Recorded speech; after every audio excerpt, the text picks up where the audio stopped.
So for this application sketch, I've loaded a file that is nice and big quality. It's also not a white on white ground, so it's going to make selecting it easier, but it is just one layer. So the first thing that you do is select all,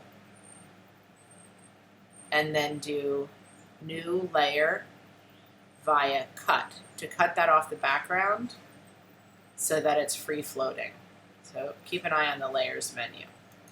Then I'm going to go in and select just the garment, which is going to be a lot easier to do with the quick selection tool because the garment is a very different color from everything else. But I still have to go in and refine my selection because if it selects the patio, it's going to look weird. So I'm going to use the lasso and I'm going to hold down the Option key so that it has the minus symbol. And I'm going to go in here and deselect the areas that I over selected.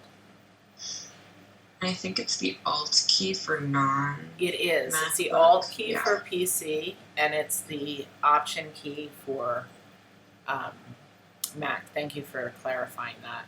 So I'm going to continue to select here with the quick selection, but I'm going to make sure that I'm not over selecting. So I'm just kind of gently dabbing in there to select. And I can also change the brush size and make a smaller quick selection brush in case it's going to take too much. So now I have a pretty good selection here. Up a little bit of the background, and for our purposes right now I'm going to do like a pretty good job. I won't take our pinky with me. Okay, so now that I have that selected, I'm going to put the shadow layer, which is the garment layer, on its own layer by doing new layer via cut. Okay, so I have a shadow layer, which I'm going to name the model, and then the background. So the shadow layer right now looks fine, but when there's a pattern behind it, it might be hard to see. So I'm going to do two things. One is I'm going to go to Image Adjustment, Desaturate, and then I'm going to Image Adjustment Levels. So that Desaturate wiped out any hue, and the levels, I can just move the triangle on the left here over, and it's going to increase the visibility of the shadow, which is going to show up better on top of pattern. You want to go too far, you just kind of want to go in the middle. And you can always desaturate again if it brought back hue. Image, adjust, desaturate, kind of wipes out the color again.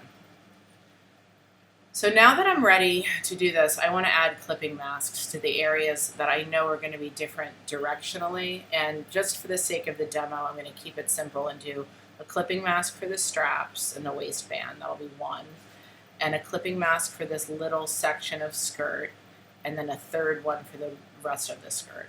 So I could add 3 layers right now, or I could do it one at a time. I'm going to do it one at a time to keep it simple. I'm going to call this straps. I'll say CM for clipping mask. I have an empty layer. I'm going to draw with black. For me, I use the lasso, but you could use another drawing tool. And I'm just going to say this section, so you don't even have to be careful because all of that's going to be hidden by the model layer. I'll fill that with black. Okay. You can't see through it yet because I haven't changed the shadow to multiply, but I'm going to go to another empty layer. This one's going to be skirt, clipping mask. I'm going to go in and draw it here, adding to it here. I'm not going to add that little section. I'll do that separately. So this is the skirt clipping mask. I'm filling it by doing Alt or Option and Delete on my keyboard, or I can do Edit, Fill, and make sure it's going to fill with the foreground color or the color black. Okay, and then I'm deselecting by doing Command D on the keyboard. So the last clipping mask is going to be this section here. So I can change the direction of the pattern. And it's going to be called front skirt clipping mask. And I'm going to fill that. I spelled skirt wrong. Okay, so I have that. Does that make sense so far? Yeah. Great. So it's pretty simple. And then for each one of these clipping masks, there's going to be a layer of pattern above it. So the pattern that I'm going to use for this is a stripe. But before I do that, I want to make sure the shadow layer is not set to normal, but it's set to multiply. And by being set to multiply, it will show through to the pattern underneath. So I'm going to take the stripe. I don't have like my real stripe right now, so I'm just going to use that. And I'm going to paste it on top of the straps layer and move it into position. Maybe resize it so we can see a little bit more of it.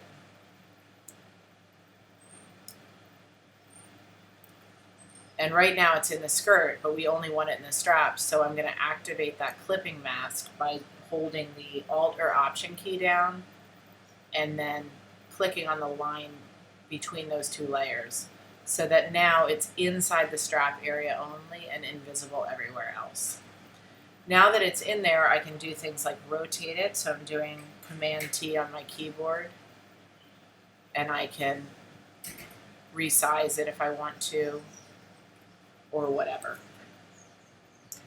So normally I bring the pattern in and I just keep the original and duplicate it, but forgot to do it for this one, so I'm going to go back to this, copy it, and bring it in again over the skirt clipping mask. Again, it's not big enough because I wasn't really planning on doing this sketch, so I'm just going to make it a little bit bigger by doing Command T on the keyboard and stretching it. But it is not in the clipping mask yet, so it's showing through here. So activate the clipping mask. It doesn't show there. When I rotate it, it's only happening here. I don't know if you were around when I was showing Nina this, but when I want to adjust it a little bit, I can use something called the warping tool. So I'm going to do Command T on my keyboard, and then if I go up here where the warp is, I can adjust it just a little bit so it feels a little bit more like the movement of the skirt without having to draw in a ton of clipping masks for all that draping.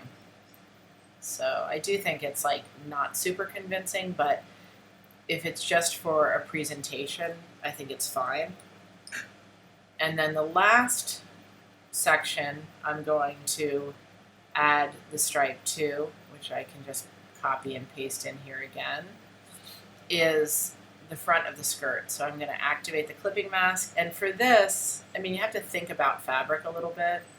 So it's a matter of like, what would it look like if it was over here? It would continue the same stripe, but it probably wouldn't connect perfectly. So I could do something like that. It's not quite a big enough piece of pattern, so there. So that's giving me a sense of a fabric draping a little bit. And again, I can use the warp tool on that layer if I feel like it needs to just be tweaked a little to look like it's flowing a bit. Okay, so I have my clipping mask I can use with any pattern, and I happen to have just used the stripe pattern in it. Are there questions I can answer while we're recording? I don't think so, because when you showed it the first time, I was like, all right, cool, this is going to be easy.